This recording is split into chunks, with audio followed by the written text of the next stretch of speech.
Hello. We have made it to Monday. I don't know about you. I the time just seems like it is flowing so fast, and I feel like the weekends are over just like that. But you know what? It is a blessing, as my good friend says, to wake up above ground. So it's a blessing to be here.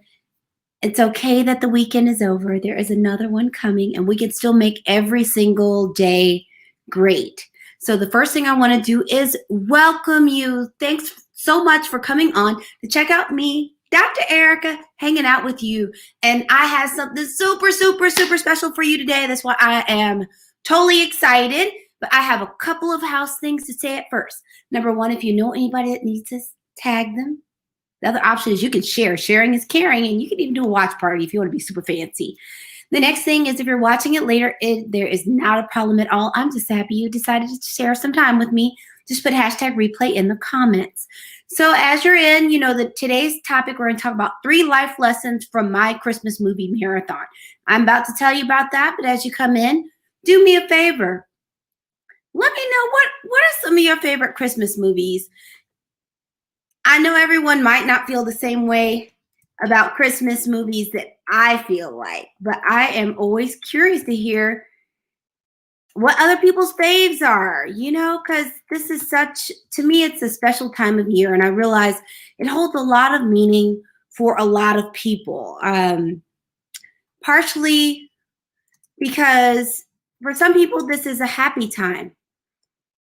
For some people, this isn't a happy time. There are people that the holiday season, especially this season where you have Thanksgiving and Christmas, and depending on your spirituality, possibly Hanukkah and some other things, is that this is a time of year that also people that have experienced significant loss, may feel that loss more strongly, so that these times may be a period that triggers them to actually have some difficult feelings. I am blessed, as I've told you before. I have both of my parents are alive. I have a wonderful family, and Christmas time was always a very special time in my house growing up. My mother and my father both love Christmas, but my mom loves Christmas. She recently even made homemade wreaths again. I haven't decorated yet, but I believe she has already gotten started. And I know that's one of the ways people have been kind of perking themselves up during COVID, is to go ahead and Christmas decorate, sometimes even quite a bit earlier than usual. But my goal this year, I'm going to actually decorate, but to get my Christmas cards out in the next week. So you can hold me to it. You can say, hey, Dr. Erica, did you get your Christmas cards out? Okay, so we're going to go ahead and get moving. Someone mentioned Jingle Jangle. Elizabeth mentioned it. I love Jingle Jangle. Jingle Jangle was excellent. So let's go ahead and talk about, what are we talking about today? We are talking today about 3 life lessons from my Christmas movie marathon. So you know what that means. Number 1, I love Christmas movies. Number 2, I watched a lot of them. Number 3, that's all I did this weekend. I did some work, but when I wasn't plugging away on my computer, which didn't happen as much, I just needed a little rest. Sometimes we just need a little rest and recovery. I was on that couch right over here watching Christmas movies non-stop because they are my jam. And with all the streaming content, you can pull them from so many different places that just seems like this endless supply of Christmas movies. So I already told you that I'm a little crazy when it comes to Christmas movies. I love Christmas movies, and I was watching so many of them. I just started seeing these themes, and I'm like, there are some really good life lessons in these, even if some people think these movies are cheesy. And sometimes they go super Lifetime. I watched one this weekend that was so Lifetime, I almost couldn't manage it, but I decided I was going to watch the whole thing.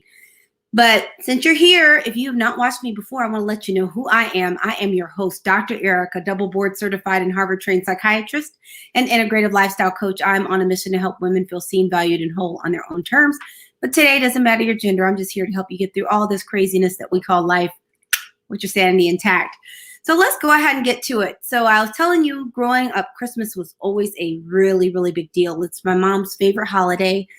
One of her favorite movies is The Sound of Music. And I'm trying to remember I was watching something and they kept having Sound of Music references. Oh, it was a new movie on Disney called Godmothered.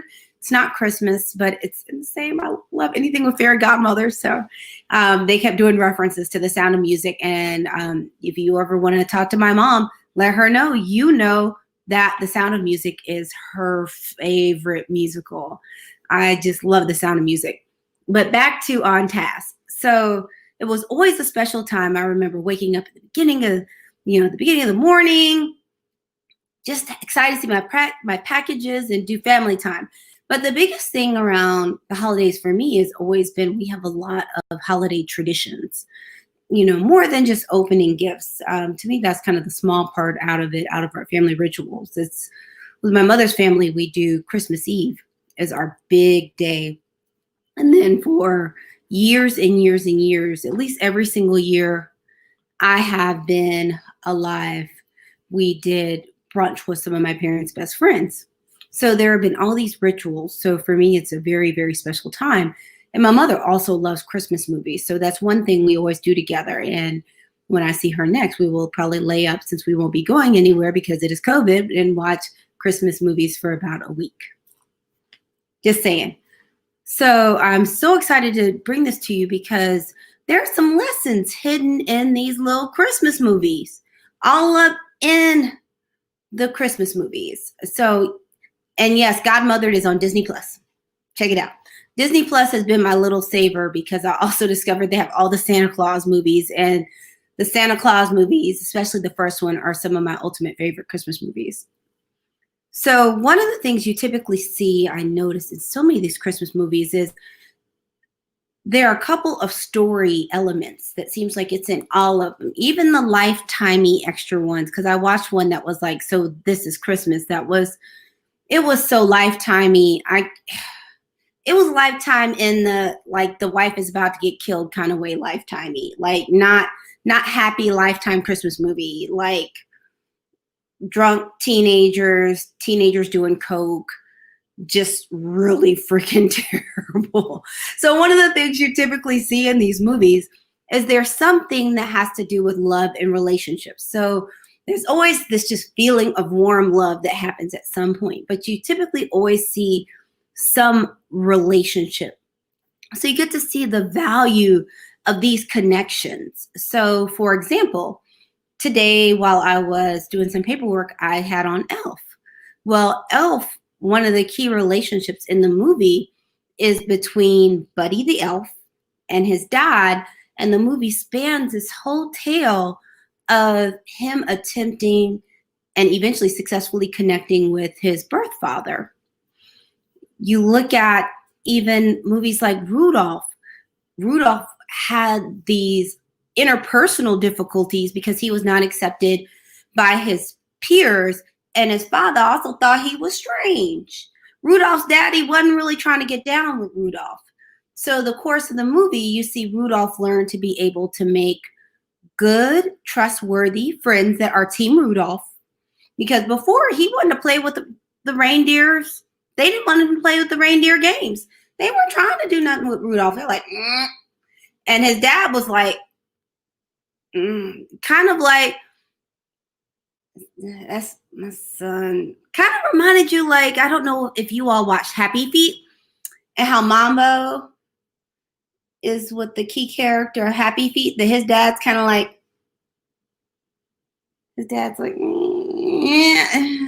that's my son. So you see in these, there's always this relationship, and the relationships vary depending on the Christmas movie. So they span this gamut from relationships with family to relationships with friends and relationships with love interests. And it's always interesting to see how those vary, because like if you look at the Santa Claus, especially the first movie, one of the key relationships was a father and a son. So you had Scott Calvin and his son Charlie, and Charlie's kind of like, Mom, get me as soon as you can, first thing Christmas morning, pick me up as soon as the sun comes up, because he ain't really trying to kill his dad. His dad's been on something. And then you see their relationship grow. So to me, the lesson out of a lot of these movies is, number one, the value of having love and relationships. And if you see how the characters grow and the quality of their life at the end of the movies versus the beginning, is there, it never fails. There's always more love in their lives at the end of the movie than the beginning. And they always feel a lot better now that they've had that connection. And I think it speaks to the importance for human connection and healthy relationships that we all have. The next thing is they often have a story of redemption. Because even if you look at Elf as an example, Buddy is just playing around, but eventually Buddy freaking saves Christmas, and he brings his dad into loving Christmas, and he also gets that approval from Santa that he's better than all the elves. He's a good elf, even though he's human. But you typically will see these stories of redemption. Rudolph has a story of redemption because he started off and they're kind of like, meh, you can't really do nothing, Rudolph. And Rudolph's like, I really want to fly. And they're kind of like, meh, you will never be up all up in here. And then Rudolph gets his confidence and they realize he's special and he flies at the end. And you just see that happen in so many of these movies, this tale of redemption, that somehow someone is making something better than it was before. And one of the things from that is I see that there's always an opportunity for us to be better. And just because all of us have made mistakes at some point, because we're not perfect, that there's always an opportunity for us to improve, for us to do better, and for us to make up for the mistakes we've made in the past. So to me, the tale of those redemptions is, it's a tale of resilience and not to give up. I mean, what would have happened if Rudolph just gave up? He wouldn't be leading the sleigh. They wouldn't have even had Christmas that year with all that fog, with no Rudolph. You know, and to think of what Frosty the Snowman did for all those kids, and even how great that dinner is, and how even the tale of the redemption of the Christmas tree itself in A Charlie Brown Christmas, how this little pitiful looking tree brought so much joy, even though it was that little sad little crooked Christmas tree. So there's usually always this tale of redemption, which is telling us that we can always do better and have another chance. The other thing is, oh my gosh, can I just talk about my phone real quick? But the other thing is, in the midst of all of this, is eventually these people, typically somebody finds joy. And that's one of the beautiful things of it, is at the end of these tales, at the end of these struggles, there's usually some type of struggle. It just happens. And the other day I was also watching one that probably started off on Lifetime or Hallmark. It was, I can't remember the name of it. It was 3 women that had been friends when they were kids that came together as they were older around Christmas time. But the thing you always see is at the end, the characters are filled with joy. And it's not always a matter of what kind of wealth everybody got, because you see quite a few of these movies and everyone doesn't get a million toys or every single thing they want, but there typically always is some joy. And I think the message in that is that joy is not dependent on so much stuff, and that we can still have pockets of joy even in the middle of difficulties or challenges. But there's always room in your heart to open it for some joy. Now you might be like, Dr. Erica, it's only 3. What else you got? I got a bonus. You always see them overcome a challenge. So sometimes it's redemption because something, depending on what happened, but sometimes it's just overcoming a challenge because, you look at Elf. Buddy doesn't really know how to navigate in New York. He learns how to navigate in New York.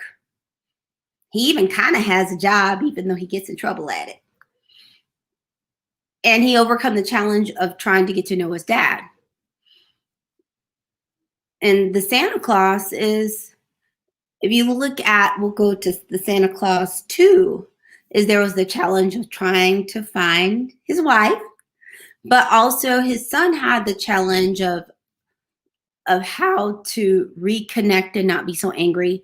And also Scott Calvin had the challenge of how to reconnect with his son.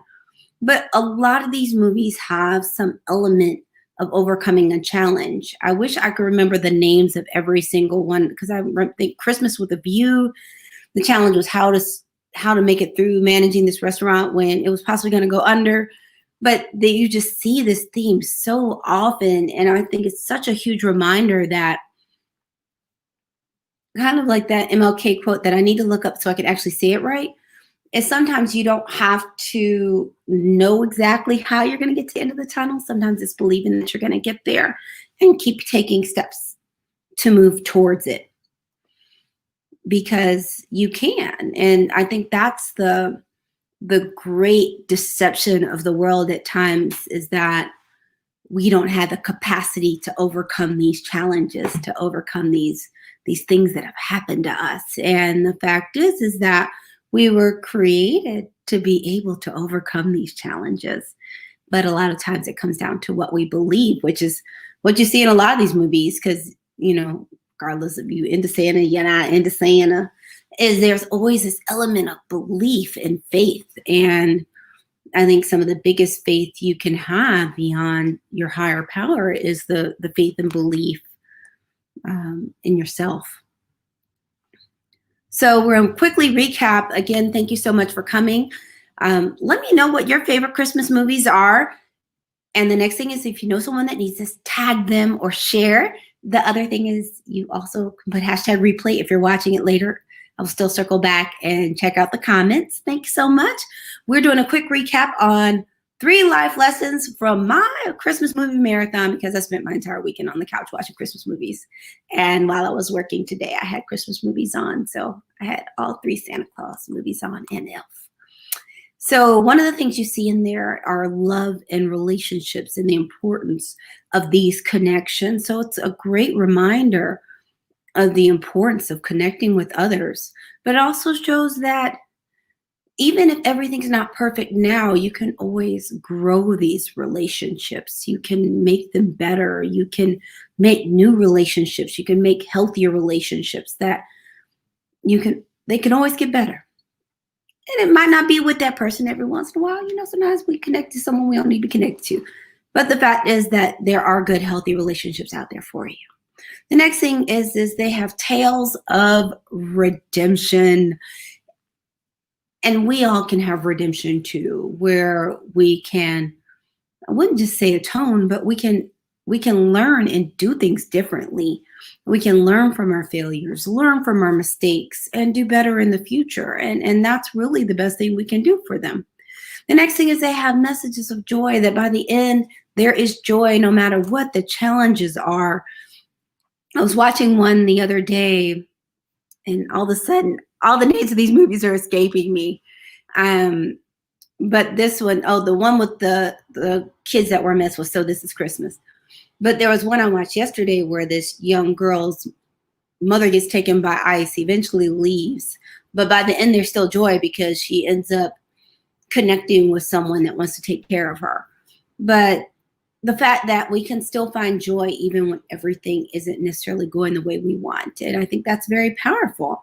The bonus was that they usually have overcoming a challenge. And it's just a reminder that they do it in these Christmas movies, and so can we. So I want to say thank you so much for tuning in. I don't want to keep you here too long. Again, I'm your host, Dr. Erica, double board certified and Harvard trained psychiatrist and integrative lifestyle coach. I'm on a mission to help women feel seen, valued, and whole on their own terms. But today it doesn't matter all that gender stuff. I'm just here to help you get through all of this craziness, which is the world we live in right now, and adulting with your sanity intact. So thank you so much for joining me. I'll be back on tomorrow at 7 p.m. Eastern for Growth Groove. And today I just want to invite you, if you enjoy what I talk about, you want to hear more about it and be in a community of people that are looking to make their lives better and learn and share ways to pull the most love, joy, and transformation out of this life, to have the most meaning in it, join my group, Butterflies with Dr. Erica, and become part of my butterfly crew. You can go to butterfliesgroup.co right there and check it out. So thank you so much. I want to send a little love out to you, your usual prescription, and make sure you call at least one person and tell them that you love them. Can you do that for me? When you think about it, stick some of those favorite movies in there. I need to look up the other one with the kids. I can't remember the one with the kids. But that's all I got for you tonight. Have a great night and take care. Make sure you, as I said before, call at least one person and tell them that you love them. It's going to help fill their love bucket, and I bet they'll tell you they love you back. Because you know what? We aren't stalkers in here. All right. Have a good night.